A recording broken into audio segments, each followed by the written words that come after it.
let's get into chapter 10 of the leadership space.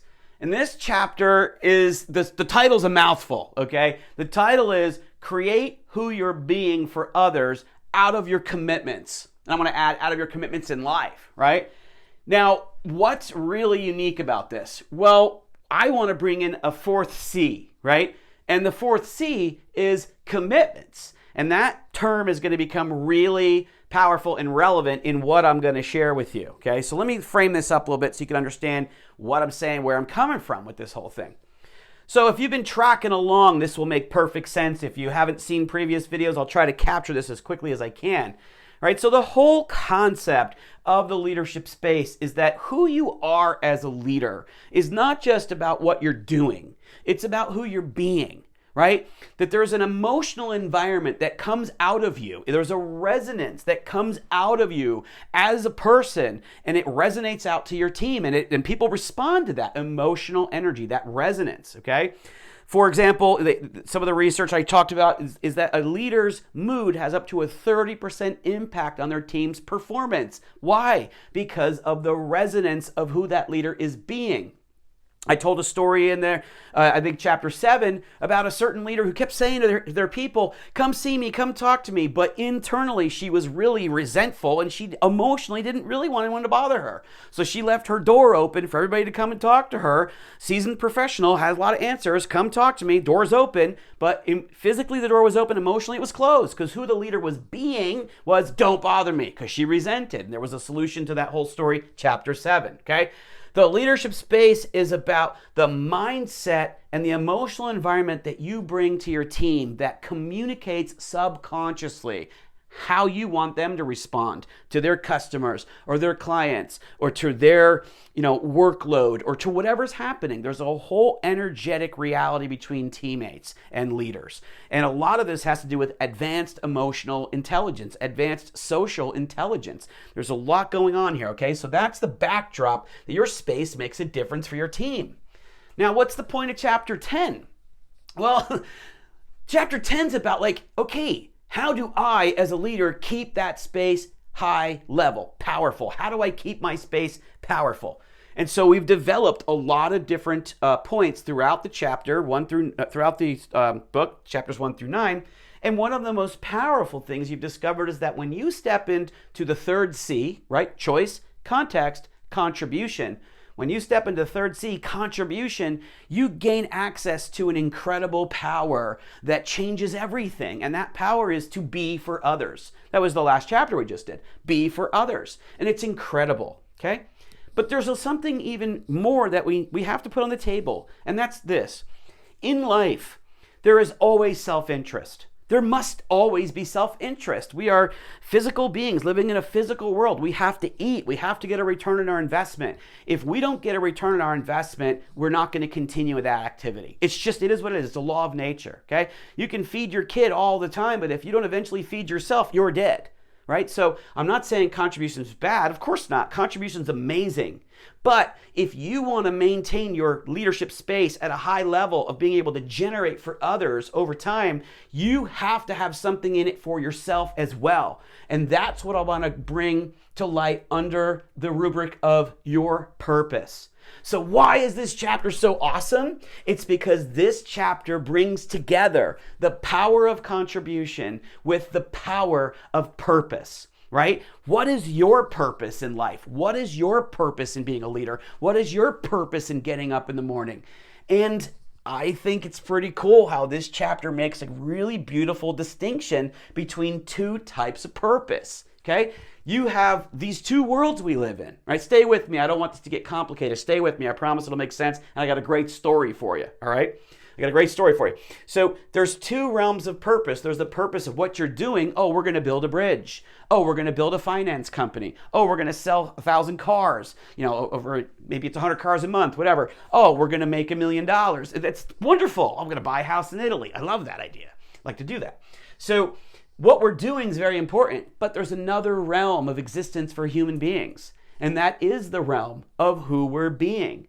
So you can have a purpose. I want to be happy. I want to be powerful. I want to be loving. I want to be a great parent. I want to be a great leader. And so there is a world of purpose that relates to who you're being. And that's an incredibly juicy power tool that we all have that we don't always use because we don't get really trained to think that way. At least in the West, at least the way I grew up, I didn't get trained that way until later on. I did a lot of self-development work, and a lot of that's reflected in the book. So what we want to do in this chapter is we want to identify what is your purpose in life that is going to ultimately be what is your purpose of who you want to be. And who do you want to be? Well, we want to be for others. We want to have a commitment. What are we committed to having in life as a way of being? Okay, I want to be loving, generous, powerful as an example. But who am I going to be that for? Well, I'm going to be loving, generous, and powerful for others. My commitment in life is to be loving, generous, and powerful for others. And when I do that, I get it for myself. See, that's the magic. That's the key. That's the law of reciprocity that I talked about, I think, chapter 1 and 2. That's the law of contribution. That's the law of compensation, right? Your contribution comes back to you. The law of reciprocity. What you give out comes back to you. So contribution becomes compensation. If I want to feel love, generosity, power, if I give that to others, I get it for myself. And that's the brilliance of putting this together. Contribution plus purpose. Serving others to serve myself. Enlightened self-interest. I personally think that's the future of the world, the way the world's going. We have to start shifting into contribution consciousness. We can't just live for ourselves. We have to live for others. But the magic is by living for others, we get our own needs fulfilled. Okay? That to me is beautiful. Okay. So having understood that, we want to look at, well, what are your commitments in life? And so there's a little tool in the back of the chapter that gives you a chance to do this. And then I want to tell you this story, right? So what I want you to do is consider, what are your commitments in life? What are 3 ways of being that you might want to have in the world? Like for myself, I chose that I want to be loving, generous, and powerful. Okay? Loving, generous, and powerful. And I'll be blunt. I want to be loving, generous, and powerful because I want to feel good. I do. I want other people to love me. I do. I want other people to be generous with me. I do. I want other people to be powerful. I want us to be powerful together. I want the universe to treat me this way. So I got to treat the universe that way, right? So you think for yourself. Think for yourself. What are 3 ways of being? Okay? 3 ways of being. Just think about 3 emotional states or states of consciousness that you want to have for yourself. And then what's going to happen is once you figure out who you want to be for yourself, you're going to give it to other people. And that's what's going to bring it from an idea into a real thing. Let me give you this story. True story. This was a heavy one for me. It was like intense experience. All right, so years and years ago, I was working on a document for a client. It might have been a partnership agreement, I think is what it was. But anyway, so this guy was an engineer, really smart guy. And the client came to me through a friend. And my friend's like, hey, can you help this guy out? I'm like, sure, no problem. He's a friend. I'll give him friends and family pricing. No big deal. I'll help him develop this. And so I start talking to the guy, and as he starts talking to me, I started remembering something my friend said that I didn't really think about too much, because my friend said, oh, by the way, he has a little bit of a personality issue. He's a little bit tough to work with. I'm like, no problem. I'm really good with people. No big deal. So I get on the phone with the guy, and we're going through the document, which I've already drafted like 2 or 3 times based on changing circumstances or needs. And I'm like, okay, let's go through this whole thing. And so we go through the whole agreement for 2 or 3 hours the night before we were supposed to go sign it. And I'm like, all right, well, that's good. And as we're going through it, he's like, well, I would have drafted it like this, or I would have drafted it like that. Or he's kind of criticizing me. And I'm like, oh, okay, that's interesting. But I tried to make the adjustments, and I did.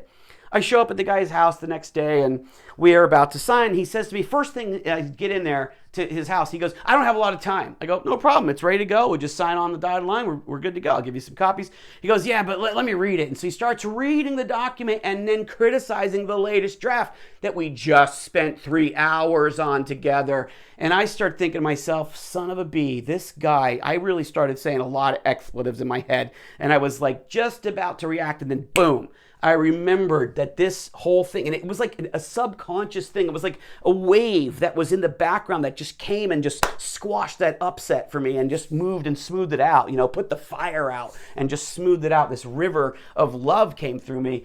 And what happened was I realized that who I want to be in the world is loving, generous, and powerful. And in that moment, my subconscious said, hey, if you want to be successful, be loving, generous, and powerful for this guy. And when I did that, automatically my my viewpoint changed from how he was affecting me to what does he need, right? Contribution.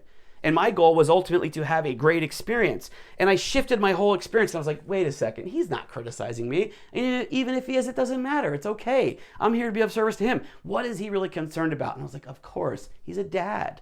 He wants this agreement to work out because it was linked to ultimately the royalties his family was going to get from the deal. And I was like, dude, he's trying to make sure his kids are taken care of. His wife is taken care of. It's not about me. It's about his family. And as soon as I put myself then into his shoes, I was able to just completely let go of any upset. I was like, I got you. Did a great job. And he says, you know what? I'm really glad I hired you as my attorney because I really appreciate the way you did this. This is a great job. I got some friends I'm going to share your business card with. I'm like, fantastic. So that was an awesome outcome of a difficult situation that for me, I could have really reacted to that. But because I had said to myself, my commitment in life is to be loving, generous, and powerful. That's who I want to be for myself, but I want to give it to others so I can do it over time. And it showed up at just the right moment to make a big difference for one of my clients. And it's happened over and over and over in my life where I'm able to generate myself, my leadership space in a powerful, loving, generous way because that's my commitment for myself, who I want to be in the world. I just give it to others and it helps me to elevate. And that's exactly what you can do. So you think for yourself, what are 3 ways of being that you're committed to putting in the world? 3 emotions, 3 states of consciousness, 3 energies that you are committed to putting in the world for you, for yourself. And then put that in the world for other people. And that will elevate your leadership space.